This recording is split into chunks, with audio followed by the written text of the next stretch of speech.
Laura and I were lucky enough to go and see Lemn Sissay recently in Cardiff in the Sherman Theatre, and hear him read from his best-selling memoir, which is called My Name is Why. The book charts his time in the care system, and it's interspersed with the recordings that social workers made of him at the time. So it makes it all the more interesting and really brings it to life. And during the evening, he reflected on his childhood, his time in care, both in foster care and residential care, the meaning of family, belonging, racism, amongst many other things. And I was also lucky enough to be able to interview him after his performance. And I've read his book several times, and each time I find something very different in it, but hugely useful for social work. And I always recommend it to social work students, really to give them a sense of, when you write something about somebody, what the impact might be on them of reading that. But it tells us such a lot about social work. So I don't know, Lorna, what were the sort of main take-home messages for you? Yeah, thank you, Alyson. It was really interesting to hear him talk through the writing as well, because he read out passages from his book. And I think for me, particularly, he really showed the importance there is for care experienced people to challenge that narrative that is out there about them. So obviously through the records, it's just a very different interpretation of a child and a young person and their motivations and who they are compared to actually, how he was feeling and what he was trying to do. And I think, that fits with, the wider context of him actually standing up there and speaking and showing who he is. I think, even, beyond the records that you mentioned, the dialogue out there in the public and in the media about care experienced people is always, negative, stigmatizing, highlights all of those, negative outcomes and things like that. So I think it really shows, the book and also the conversation on the night just shows the importance of care experienced people being given a platform to talk and to really challenge some of those negative stereotypes. And I guess the other thing as well is just that really, really comes out, it's just that need that everyone has for love and companionship, family, friends, and that's something we always seek out, even as adults all through our lives, whether you're care experienced or not. It's so important, but the impact of not having that or losing that or not understanding where that might come from, I think really, really shone. And I think obviously Lem's much older now, but that never leaves you, that impact from being younger and needing that love and seeking it out in relationships. So he talked through relationships with all different types of professionals and children and adults, where some of them really showed affection, showed caring, showed insight into who he actually was, and then others that didn't, but most of those relationships ended. So is that love? And I know we've had big conversation now through the care review as well about love for young people in the care system. And I think Lem's story, particularly him talking about it now as well, just shows how important that is and how we can't function without love. Yeah, I mean, I felt very similarly, I think, or picked up on very similar things in terms of what family means, and perhaps you don't always think about it because you take it for granted unless it's not there. And that sense of you assume it's durable, you assume it's going to be there, and even though it's annoying, and he kept giving little examples, didn't he, about when families are really annoying and nagging you, etc. But actually the importance of that really is a ballast in your life. And I think he really helped understand what it might be like, as you say, when that isn't there, when that love isn't there, when that unconditional sort of relationship isn't there. I think, he's also doing a lot of other work, isn't he, Lorna, outside of just, reflecting back on his own memoirs and his own childhood, and doing some really proactive work about changing things for young people in the care system today. I don't know, have you got any thoughts on that? Yeah, I think it's one of the things that was difficult about the evening as well. So, you know, I'm also care experienced, and I think it's really important that people who have that experience are able to share, you know, what they went through, and also their reflections on the system, and challenge how it doesn't work for young people.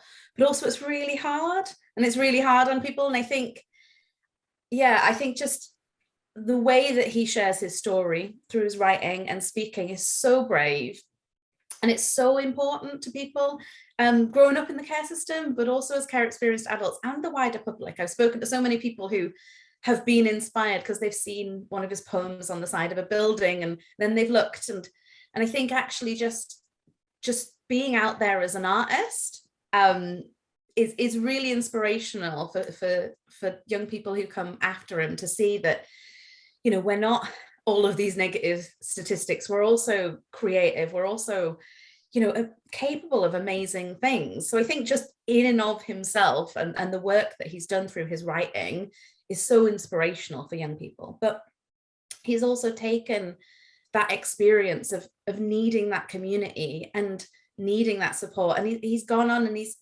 done all these positive projects, like the Christmas dinner project, where, you know, now, like, young people who have been, you know, separated from their family, separated from their friends, and lost those relationships across the UK can come together and have a place to go on Christmas Day for a meal. And it's not just a meal, you know, they have a whole structure around making sure there's not just a gift, but like a wow gift as well. And, you know, things like, it's not just a soup kitchen in a community centre. It's a real event for young people to look forward to. We're trying to do something similar in Cardiff this year, so we'll see how it goes. But I think things like that show that, you know, just because you grew up in care, you know, not even just because you grew up in care, but because you grew up in care, you've got this insight and you want to create something better for people coming after you. You know, he's done the same with care experience bursaries for postgraduate students, which is something that is still a huge gap. You know, I'm doing a PhD now, and there's so little funding for care experience people once they get past 25 to go into postgraduate education. But he's seen that. He understands the value of education, and he knows those barriers for care experienced young people getting into education because he's been there, and now he's Chancellor of Manchester University. You know, so I don't know, I think just him being who he is and people recognizing him, you know, when he got his OBE, like that's for all of us, that's for all care experienced young people, because we can then see that people can see something different in a care experienced person, and they can see the benefit, and they can see the hard work that comes from challenging that system, and recognize it. I think, he's just a huge inspiration. Yeah, I think he is, and you know, a fantastic role model, isn't he? And a real demonstration of resilience as well, and how he's taken his talents and used them for good. I went on to interview Lem after his performance, and I really hope you enjoy listening to his reflections. Lem, I'm Alyson from CASCADE Research Centre. Really appreciate you talking to me after a fantastic show tonight, which I really did enjoy. No, it was really moving, and I can see how much you've put into it, and I think the audience really appreciated that. Yeah, huge. We do research into children looked after, but also I've been a social worker myself and probation officer for many years, and I teach social workers, so I have been recommending your book to students, particularly for thinking about recording and what stories sound like, to people. So I suppose I just really wanted to ask you a few questions, really, for thinking about social work and social work practitioners. What did you have relationships with social workers that were meaningful to you, do you think? I mean, in your book, Norman comes across as somebody who sort of had your back, but would never quite could achieve the things for you that perhaps he should. Norman, the social worker who was my social worker from the age of 12 to just before I left care. So I had a change of social worker when I was about 17 and a half, just before I left care, which I found very strange. But anyway, Norman got out of social work later on. I think that he found it restrictive, didn't allow him to grow relationships. No. So I can see from my files that there are some social workers who are very dismissive of my need for them to care for me beyond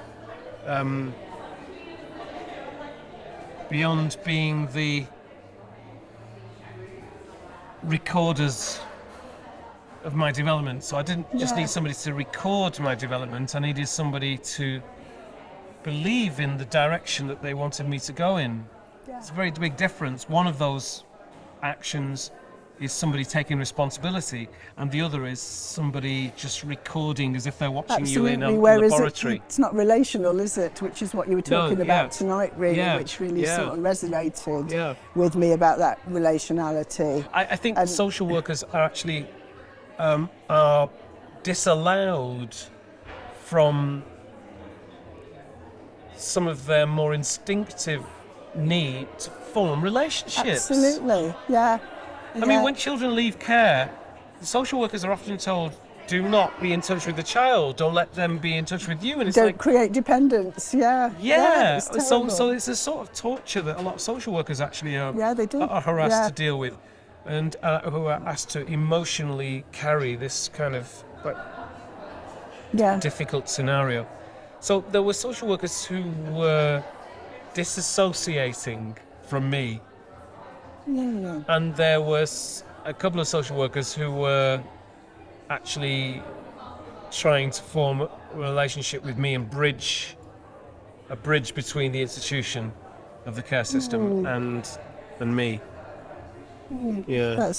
That's really interesting, and I think relationality is something we think about a lot more sort of studies on about that. I mean, the burning question I had really for you, Lem, was on reading your book, was your indomitable spirit really came through, and if those things had happened to me, I would be, I don't know, and I just sort of think this, there's some self-belief or some resilience there that just really struck me, and your likability to people and your and I just wondered where you thought that came from, really, and maybe there's no answer, No, it's a good question to ask, because it's a good question to ask,